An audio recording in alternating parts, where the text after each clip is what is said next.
Pessoal, tudo bem? Gravando aqui hoje num cenário diferente, né? Aqui do lado de fora da casa. Mas o assunto é o Fla-Flu.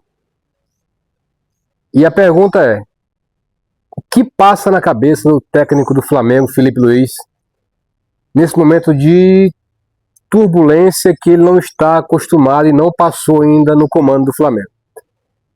Esse jogo contra o Fluminense é um jogo que pode ser o divisor de água para a permanência ou não do técnico no comando do Flamengo. Desde a exposição do Pedro, que ele expôs mesmo o Pedro de forma, eu acho, exagerada. Não estou dizendo aqui que o Pedro não errou, mas o Felipe Luiz expôs de forma exagerada, sim, na minha opinião, o jogador Pedro. De lá para cá, o Flamengo, nesse mesmo dia, mesma semana, o Flamengo venceu o São Paulo. Depois perdemos para o Santos. Santos esse que vinha cambaleando total. O Santos que está brigando para não ser rebaixado para a segunda divisão. E vai contra o Flamengo, vence o Flamengo com gol de Neymar, um jogo totalmente atípico. Eu não vi, assistir o jogo pelo Premier. Eu vi o narrador sempre tentando dizer que é um grande jogo, que jogo maravilhoso, espetáculo. Eu não vi futebol nem de um lado nem do outro. Os dois times jogaram muito mal. Mas aí o muito mal do Flamengo foi pior do que o do Santos. E com o Neymar fez 1-0 no final da partida já. E decretou a derrota do Flamengo, onde o Flamengo perdeu a liderança provisória para o Cruzeiro. Lembrando que o Flamengo tem um jogo a menos ainda que o Cruzeiro. Se vencer o jogo a menos, tem contra o Sport, o Flamengo volta de novo à liderança do campeonato. Mas agora, essa derrota foi um acaso? Foi uma coisa esporádica? Ou tem a ver com a consequência do afastamento do Pedro, tanto no jogo do São Paulo quanto no jogo do Santos? Todo mundo conhece vestiário de futebol. Todo mundo sabe como é que funciona a cabeça de jogador. Se a maioria ali estiver do lado do Pedro, automaticamente o Felipe Luiz perde vestiário com aquela atitude de afastar o jogador e expor na coletiva como ele expôs.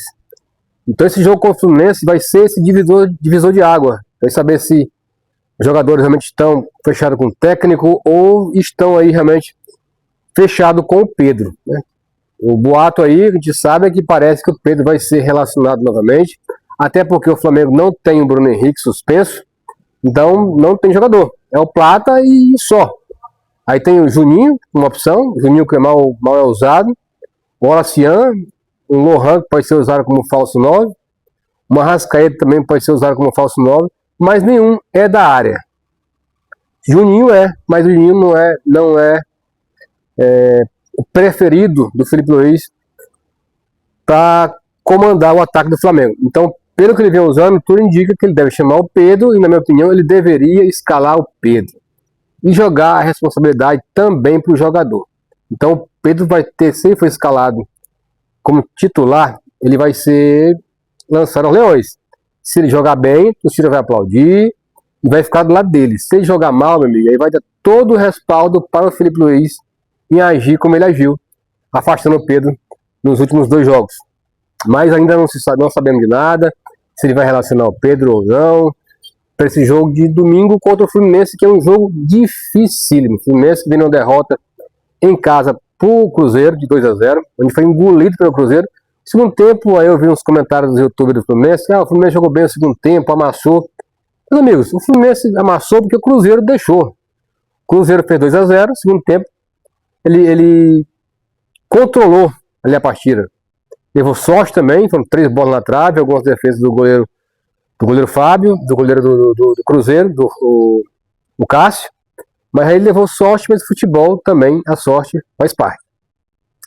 Aí agora é Fla-Flu, os dois vindo de derrota, e quem perder, principalmente o Flamengo, entra em crise. Se o Flamengo perder para o Fluminense nesse domingo, meus amigos, pode se preparar que a crise vai estar instaurada de vez no ninho do urubu.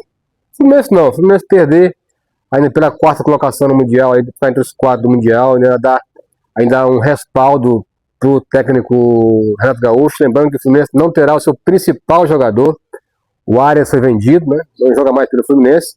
Falar em vendido, o Flamengo parece que está negociando já detalhes aí da venda do Wesley, 25 milhões de euros, mais 5 milhões por metas atingidas.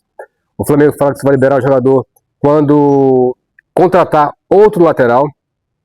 Aí eu me pergunto, essa venda do Wesley já vem sendo especulada já desde o ano passado. Então, sabíamos que ou era em janeiro, ou era agora no meio do ano, na janela, que o Wesley ia ser vendido para a Europa. E aí concretizou. A proposta chegou, agradou o Flamengo, mas o Flamengo não se precaveu, não foi atrás de um substituto, já deixar engatinhado uma possível contratação de um jogador. Vai começar a fazer isso agora. E você acha que o Flamengo vai encontrar? Se o Carrascal vier, fechou a cota de europeus, não tem como mais contratar o jogador lateral direito de fora. Então vai ter que ser um brasileiro. Quem é que no Brasil está à altura do Wesley? Quem é brasileiro que joga fora do Brasil também, que está à altura do Wesley, que não seja ali o olho da cara? Não é uma contratação fácil, até porque o Varela deve jogar na lateral esquerda por enquanto, porque Ayrton Lucas se machucou, Alessandro se machucou e o Felipe Luiz não confia no Vinha. Ele está à disposição já há algum tempo, mas não confia no jogador. Ele não bota o cara para jogar. Jogou agora no meio de semana, no mês todo contra o Bayer Leverkusen, jogou meia hora. A gente não se sabe se jogou meia hora porque sentiu alguma coisa ou se ele só jogou meia hora meio para ganhar ritmo de jogo. Para ter aí uma minutagem a mais para entrar em campo no domingo. Eu se fosse o técnico Felipe Luiz, eu colocava o Vinha de cara, não aguentasse o jogo todo, substituía no segundo tempo. Mas bota o cara para jogar, dê esse voto de confiança para ele. E no meu ataque seria o Pedro. Chamaria o Pedro de volta, escalaria como titular e colocava ele no olho do furacão. Como eu falei, se jogar bem, a torcida vai aplaudir. Se jogar mal, aí o que ele fez de errado nos treinos vai estourar de vez agora. E agora na conta do Pedro também. Então, meus amigos, é um jogo muito complicado para o Flamengo. Casa cheia. É um jogo de tensão, é um jogo complicado. É um jogo que não vai ser fácil de jeito nenhum. E o Flamengo precisa vencer para não deixar o Cruzeiro desgarrar. Porque se o Cruzeiro, meus amigos, começar a abrir, é um time muito forte. É um time muito bem treinado, tem jogadores experientes, jogadores jovens também muito bom. Esse Caio Leonardo, se não me engano, né? Caio Leonardo é um jogador que faz muito gol. Então, Matheus Pereira também jogando muita bola, é um cara que está jogando o fim da bola. Esses dois jogadores estão realmente jogando, são os dois melhores jogadores do futebol brasileiro hoje no Campeonato Brasileiro. Então não pode deixar o Cruzeiro desgarrar, abrir muita margem, porque senão vai ser difícil de pegar. Outro clube também que eu acho que vai, a partir de agora, vai engrenar e vai ameaçar esse campeonato do Flamengo é o Botafogo. Se reforçando, trazendo jogadores pontuais, vendeu alguns, mas todos jogadores à altura. Então o Botafogo também a gente não pode descartar de forma nenhuma. E é um time que vai ficar junto com o Flamengo. Para mim é o Flamengo, Palmeiras, Botafogo e o Cruzeiro. O campeão brasileiro sai desses 4 clubes aí. E essa derrota para o Santos está engasgada até agora para a torcida do Flamengo. Eu não me conformo em ver o Flamengo perder para o Santos e depois do jogo aquela festa de jogadores abraçando o Neymar. É uma frescura com o Neymar. Cara, dentro de campo não tem esse negócio de ídolo e fã, não. É jogador de futebol. Depois do jogo, tudo bem. Aí você vai fazer a festa lá, não. Dentro de campo o Neymar podia cair. Os caras estavam levantando o Neymar, se desculpando pro Neymar. É muito complicado de ver o Flamengo jogar dessa forma aí. Mas é o que aconteceu, né? O próprio treinador Felipe Luiz bajulou o Neymar o jogo inteiro. Só um videozinho rápido para falar um pouquinho do Fla-Flu, né? O Flamengo tem um desfalque aí do Bruno Henrique, que levou o 3º cartão amarelo. Injustamente, ele não fez falta nenhuma. Mas o árbitro deu amarelo, ele não fez falta, ele não reclamou, ele levou amarelo e foi punido no jogo passado por amarelo. Jogou boa parte do jogo pendurado. E agora punido também no jogo seguinte, que é agora de domingo contra o Fluminense, porque levou o 3º cartão amarelo. E o VAR nem para isso serve. Na minha opinião, se é um cartão amarelo que suspende o jogador para outra partida e o cartão amarelo foi injusto, o VAR deveria intervir.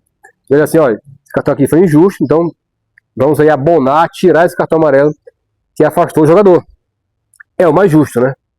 Para não ficar essa coisa que parece que o juiz manda, desmanda, escolhe o que quer fazer, a hora que quer fazer, porque o amarelo foi totalmente injustificável. Um lance normal do jogo, onde ele não fez nada e levou o cartão amarelo e prejudicou o Flamengo por Fla-Flu. Então o Felipe Luiz agora teve que respirar, chamar o Pedro, tem que chamar o Pedro. A gente vai saber como é que vai ser aí essa condução do Felipe Luiz em relação ao Pedro. O que a gente sabe é que o Felipe Luiz é um cara muito teimoso, ele tem as convicções dele aqui muito certinho, é um cara que tudo tem que ser de acordo com como ele quer, E futebol não é isso aí, não. Futebol, o treinador tem que saber também ter paciência, saber a hora de tem que dar um passo para trás, para não ficar aquela coisa muito rigorosa, tipo ditadura, os técnicos antigos, e não cabe mais no futebol. No Flamengo, nenhum técnico ditador, nenhum técnico que fazia o que queria, conseguiu unir o plantel do Flamengo, e todo mundo sabe o que aconteceu no final da história. O Flamengo desandava, os jogadores faziam corpo mole, e o time não ganhava as competições. Então é hora do Felipe Luiz, e Felipe Luiz fazia parte desse plantel, desde 2019, então ele sabe como é que funciona o Flamengo, ele sabe como é que funciona a cabeça dos jogadores, e eram companheiros dele de clube.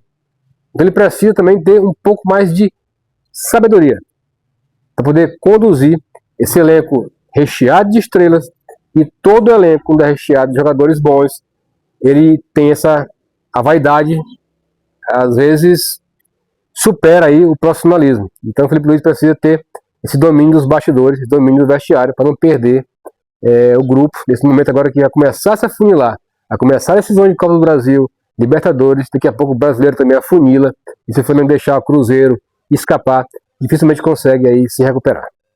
Valeu? Pessoal, se não é inscrito no canal, se inscreva, deixa o like no vídeo, tamo junto!